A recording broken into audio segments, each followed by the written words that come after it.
El sol se alzaba con violencia sobre la base militar de Zaragoza, castigando con su luz despiadada el polvo suspendido en el aire, que parecía flotar inmóvil entre los barracones como una amenaza silenciosa. Aquel amanecer no traía la paz habitual de los primeros minutos del día. No para Ana Vázquez. Había algo en el ambiente, un susurro invisible, una vibración apenas perceptible que hacía que los músculos entrenados de su cuerpo se tensaran sin necesidad de órdenes. En el espejo improvisado del módulo sanitario, Ana ajustaba con meticulosidad el uniforme blanco de teniente enfermera. Los pliegues perfectos, los botones alineados, el peinado discreto, cada gesto calculado al milímetro. Debajo de esa fachada pulcra se escondía otra identidad, más antigua, más letal. No todos los días una antigua operadora del Mando de Operaciones Especiales recibía la orden de infiltrarse en una base nacional bajo el pretexto de una misión médica. No era solo una operación, era una cacería. La carpeta que había recibido en un restaurante anónimo de Madrid contenía poco. Un nombre clave, una sospecha de filtraciones internas y una fotografía descolorida de 3 hombres cuyos cuerpos jamás se recuperaron. Su misión era simple en teoría: observar, recopilar pruebas, identificar al traidor. En la práctica, era como caminar descalza sobre una mina. La primera vez que vio al sargento Paul Cole, él llegó con una herida en el hombro y la mirada de alguien que ya no pertenecía al mundo civil. Sus manos temblaban. Su voz tartamudeaba ante preguntas simples. Ana lo reconoció al instante, no por su nombre ni por su rango, sino por su mirada, la de un hombre que había visto demasiado y cargaba un infierno dentro.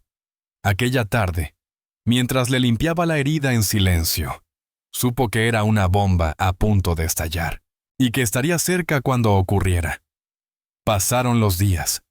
Ana, con la paciencia de una francotiradora, recopilaba detalles mínimos.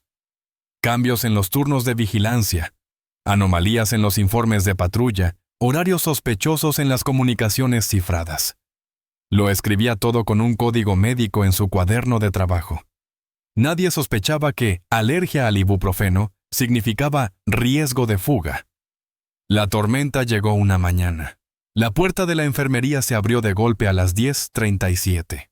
El sonido de unas botas raspando el linóleo confirmó lo que su instinto ya sabía. Cole estaba borracho. El olor a whisky barato era solo una nota más en la partitura de aquella escena. Exigió el alta médica con voz arrastrada y una mano peligrosamente cerca del arma. Ana mantuvo la compostura. Lo miró como si midiera la trayectoria de una bala, no sus palabras. Y cuando el sargento apuntó el cañón directamente a su frente, ella no parpadeó. «¡Hazlo!», susurró. «Pero si fallas, yo no lo haré». En ese momento, Cole vio algo en sus ojos. Algo antiguo, insondable. La máscara cayó. Ana dejó de fingir. Y en una fracción de segundo, lo desarmó con una técnica que solo los de su unidad conocían. El arma cayó al suelo. El poder cambió de manos.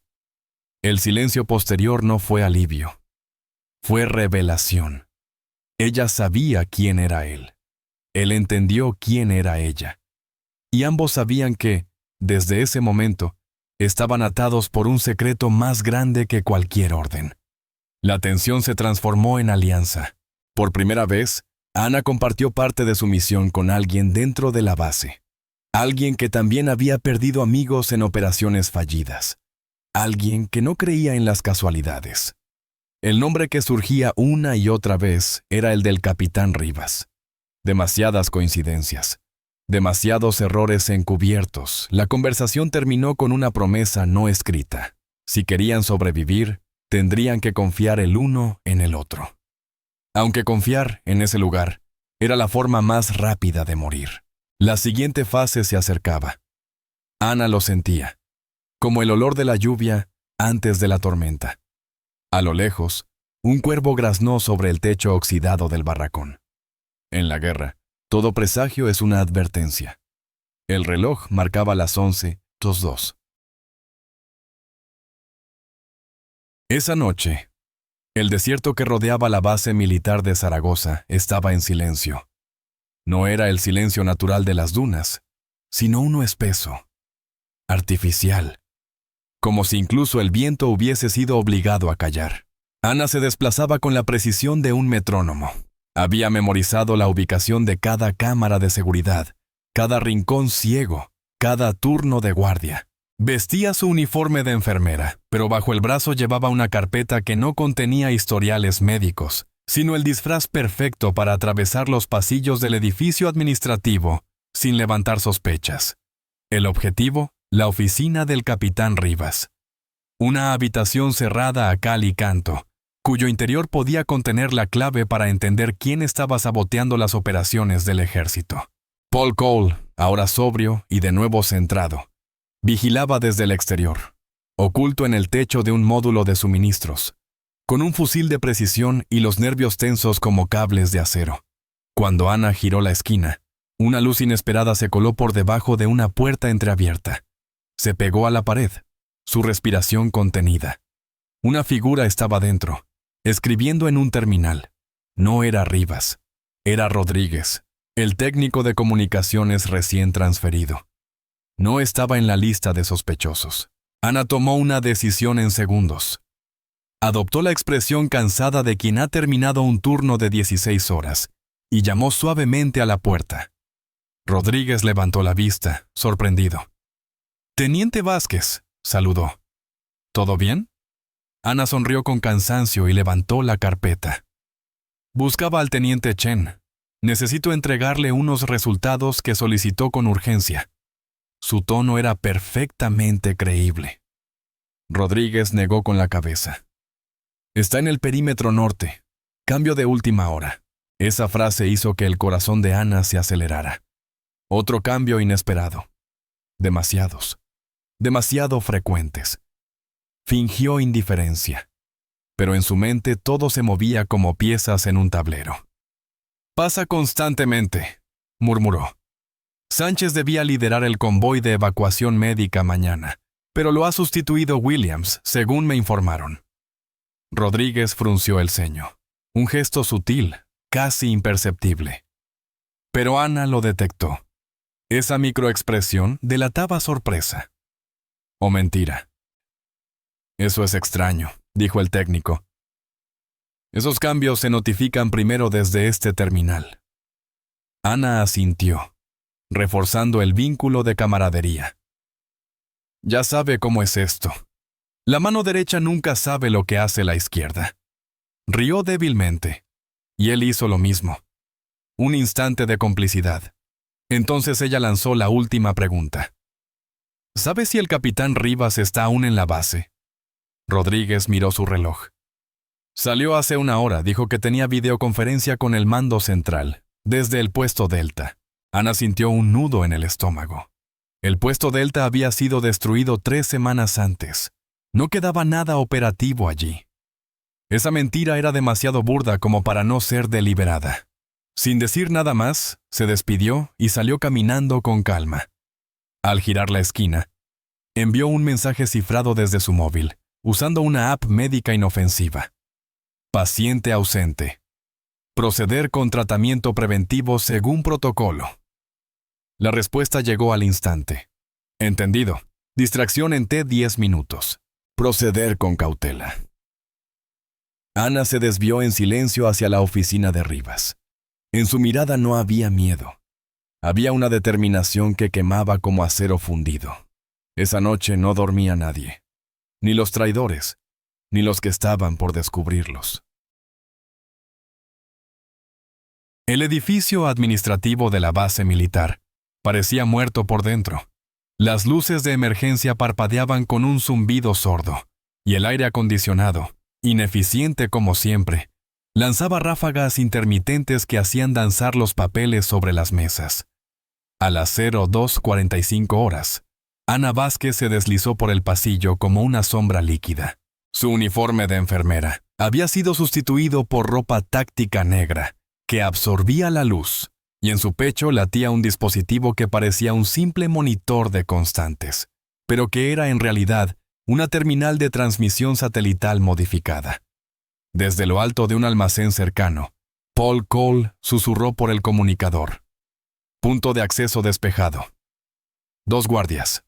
Intervalo de paso. 17 segundos. Ana ajustó su respiración, midió el tiempo. Al parpadear las luces de las cámaras de seguridad, supo que el sistema se había reiniciado. Esa era su ventana. Corrió. 7 pasos. Posó el emulador de credenciales sobre el lector biométrico. El panel pasó de rojo a verde. ¡Clic! La puerta cedió. Dentro, el aire olía a electrónica dormida. Pantallas encendidas en modo espera, luces LED azules parpadeando.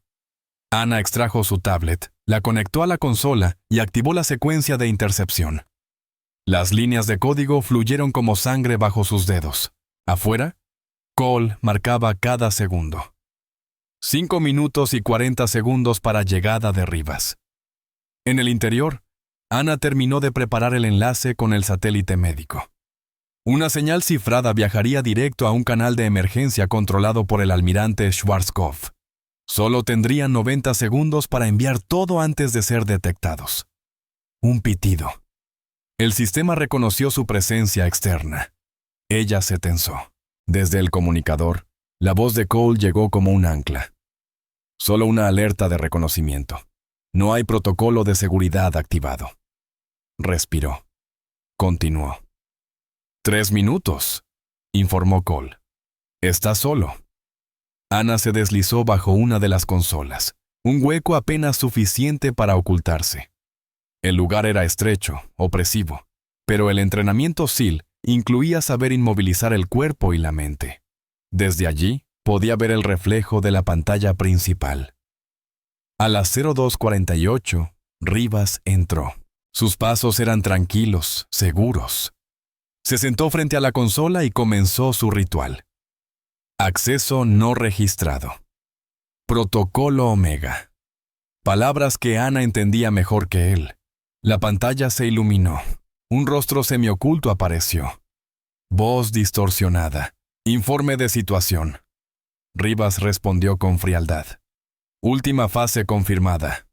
Operación Águila caída lista para las 06 Ostos. 3 equipos SEAL enviados con inteligencia manipulada. Estimación de bajas. Total. Ana activó la grabación silenciosa.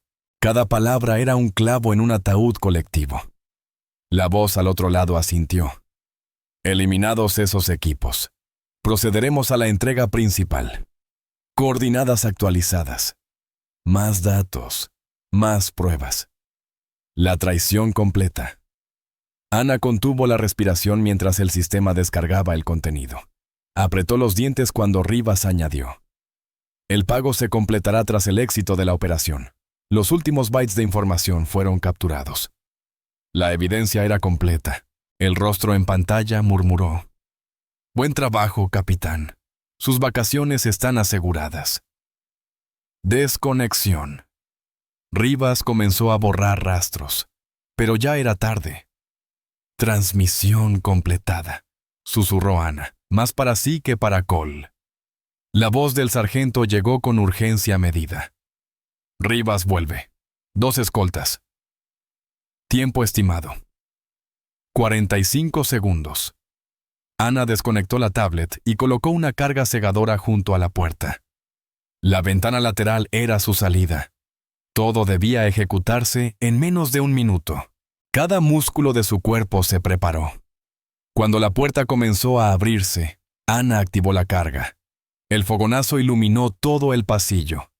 Gritos, confusión, ruido. En un solo movimiento, rompió la ventana lateral con el codo, se deslizó al exterior y corrió hacia la oscuridad. «Te tengo en visual», dijo Cole desde su posición. «Te cubro». La operación había concluido, pero lo más difícil acababa de comenzar.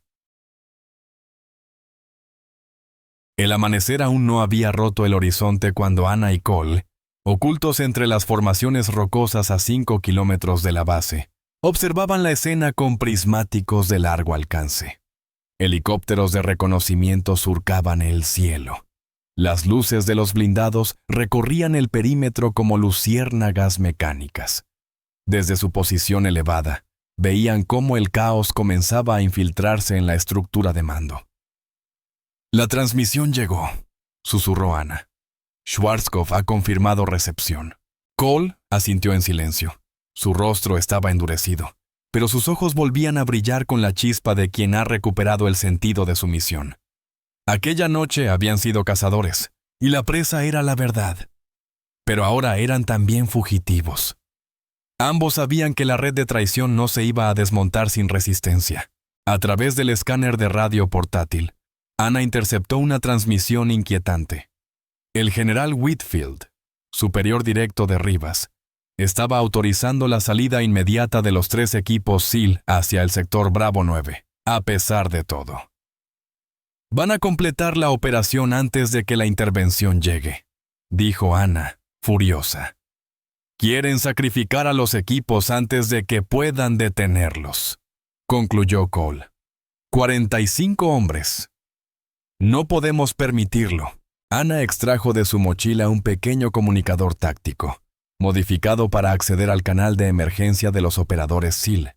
Era un canal clandestino, fuera de la red habitual, creado para casos donde la cadena de mando podía estar comprometida.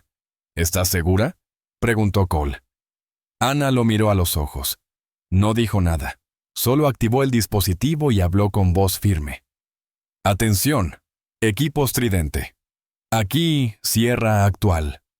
Código de autenticación Eco Tango Zulu 795. La operación ha sido comprometida. Repito, es una emboscada planeada desde dentro. Confirmen recepción».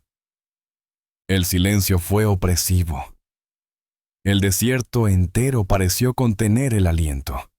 Finalmente, una voz grave y profesional respondió. «Sierra Actual, aquí comandante Wilson. Equipo 7, código verificado. Esperando instrucciones». Ana transmitió los datos clave, los nombres, las pruebas, la ubicación real de los traidores. Pidió a todos los equipos mantener posición defensiva y esperar confirmación del almirante. No era una orden. Era una súplica encubierta en disciplina. Minutos después, otra transmisión. Whitfield había detectado la señal del dispositivo de Ana. Ordenaba el despliegue inmediato de un equipo de respuesta táctica para localizar y eliminar a los autores de la interferencia. Sabían que los cazaban. Cole escaneó el terreno. 3 vehículos ligeros. 12 hombres. Tiempo de contacto. 7 minutos. Ruta Alfa está comprometida, dijo Ana. Usamos contingencia Charlie. La maniobra era arriesgada.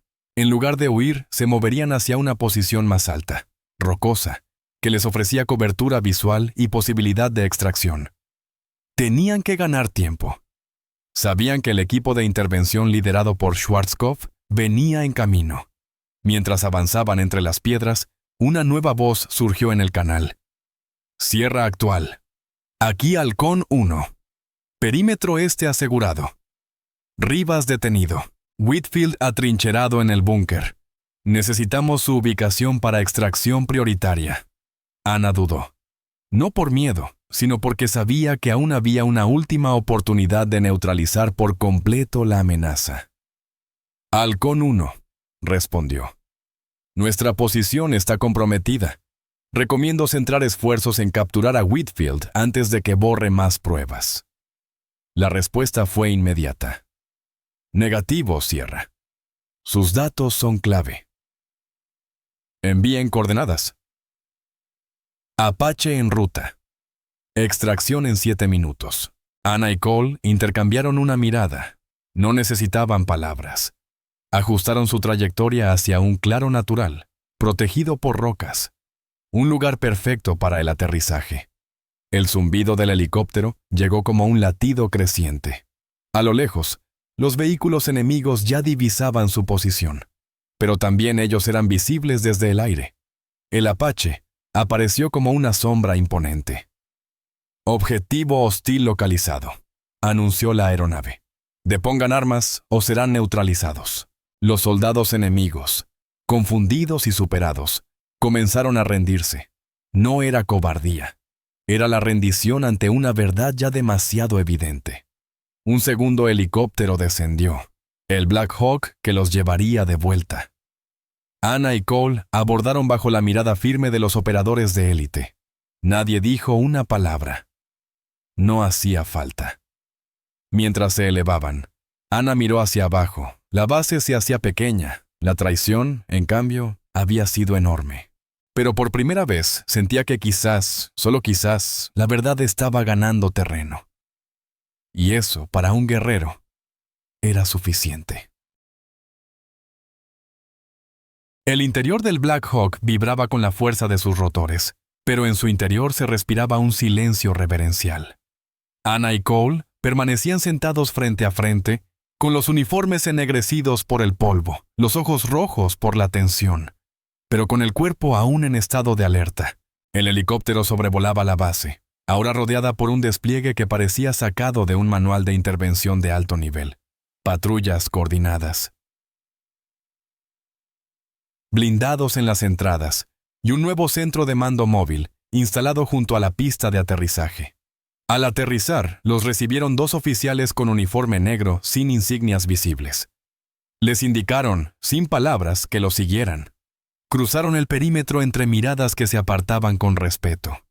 Sabían quiénes eran y lo que habían hecho. En una tienda de campaña aislada del resto, aguardaba el vicealmirante Schwarzkopf, imponente en su estatura, de mirada acerada y voz que parecía no necesitar volumen para imponer autoridad. «Teniente Vázquez». «Sargento Cole», dijo con una leve inclinación de cabeza. «Gracias por no rendirse». Nadie respondió. Anna colocó la tablet sobre la mesa. Schwarzkopf la conectó a un terminal. Los documentos aparecieron como una avalancha. Transmisiones cifradas, planes operativos alterados, pagos bancarios en paraísos fiscales, rutas filtradas a enemigos que jamás deberían haber tenido acceso. «Esta información cambiará todo el equilibrio del mando en esta región», murmuró uno de los analistas presentes. «No solo aquí», corrigió Schwarzkopf. «Esto sube hasta Madrid, hasta Bruselas tal vez». Cole miró al vicealmirante directamente. «¿Y qué pasará con los que aún están dentro?» Whitfield no estaba solo. El oficial asintió. «Lo sé, y por eso los necesitamos. No solo como testigos, como operadores». Anna frunció el ceño.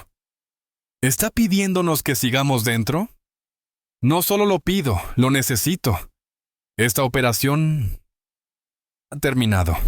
Solo ha cambiado de fase». La tienda quedó en silencio. En el exterior, la luz del mediodía comenzaba a aplastar el desierto con su peso abrasador. Anna intercambió una mirada con Cole. Ambos sabían que la línea que habían cruzado ya no permitía retorno. Habían sido testigos, sí, pero también ejecutores, y ahora eran parte de algo más grande. La purga. El vicealmirante les entregó dos nuevas identificaciones. Nombres falsos, accesos prioritarios, comandos directos. La guerra contra la corrupción interna no sería oficial, no tendría medallas, pero salvaría vidas. Esa noche, ya en un alojamiento seguro dentro de la base reconfigurada, Anna se quitó la ropa táctica y se miró al espejo. Por primera vez en semanas, permitió que el reflejo la mirara de vuelta. Estaba más delgada, más dura, pero también más viva. Cole apareció en el umbral de la puerta, apoyado en el marco con una taza de café. «¿Sabes qué es lo peor?», preguntó. «Que aún queda mucho por hacer». Anna no respondió enseguida. Se volvió. Tomó la taza que él le ofrecía y bebió un sorbo. «¿Y sabes qué es lo mejor?», dijo finalmente. «Que esta vez no estamos solos». El silencio volvió a instalarse entre ellos. Pero ya no era el de la incertidumbre. Era el de los que han elegido seguir adelante, aunque el camino esté minado. Porque hay batallas que se libran en el barro, y otras en la oscuridad del alma de las instituciones. Anna lo sabía y estaba lista para ambas. Durante los días siguientes, la base militar de Zaragoza se convirtió en un tablero de ajedrez en plena partida, aunque en la superficie todo parecía haber vuelto a la normalidad. Patrullas rutinarias, ejercicios en el campo de entrenamiento, informes médicos y registros logísticos. Debajo se tejía una operación silenciosa, quirúrgica y despiadada. Ana y Cole se integraron en ese engranaje clandestino como piezas clave. Ya no eran enfermera y sargento. Ahora respondían directamente a una célula de contrainteligencia encabezada por Schwarzkopf, con la única misión de identificar, vigilar y aislar a los implicados en la red de traición que había puesto en peligro a decenas de operativos. Sus días transcurrían entre interrogatorios disfrazados de charlas informales, vigilancia encubierta, análisis de registros alterados y noches enteras de revisión de comunicaciones sospechosas. Ana volvió a usar su libreta médica, pero esta vez el código era aún más sofisticado. Cada síntoma descrito ocultaba rutas, nombres, fechas. Cada informe clínico era en realidad un informe táctico. Una tarde, mientras analizaban una conversación interceptada entre dos oficiales de intendencia, Ana se detuvo en seco. Un nombre apareció en clave, repetido 3 veces, en un contexto que coincidía con las anomalías en las rutas de suministro. Lo subrayó con el lápiz. Comandante Rojo, el de la base de Cáceres. Lleva semanas desviando material. Mira esto. Municiones, raciones, combustible. Todo acaba desapareciendo en las mismas fechas en que se producen ataques a convoyes aliados. Cole asintió. Es un patrón, pero necesitamos más que indicios. Si lo sacamos a la luz sin pruebas sólidas, avisaremos a los demás.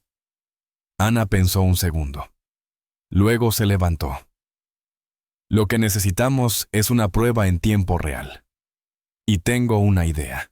Esa misma noche, fingiendo un envío de medicamentos desde el centro médico, Ana logró insertar una pequeña trampa en la documentación de transporte. Una caja especial, con un rastreador camuflado y un micrograbador activado por movimiento. Si alguien la tocaba fuera del canal logístico oficial, sabrían dónde, cuándo y quién. 3 días después, el dispositivo se activó. En mitad de la madrugada, la señal apareció a más de 80 kilómetros de la ruta prevista, en un almacén supuestamente clausurado. Rojo no trabaja solo, dijo Cole. Esto es más grande y más organizado de lo que imaginábamos. Ana no respondió. Solo apretó los labios. Lo sabía. Lo había sentido desde que descubrieron la primera capa de traición. Ahora ya no se trataba solo de una red de corrupción militar.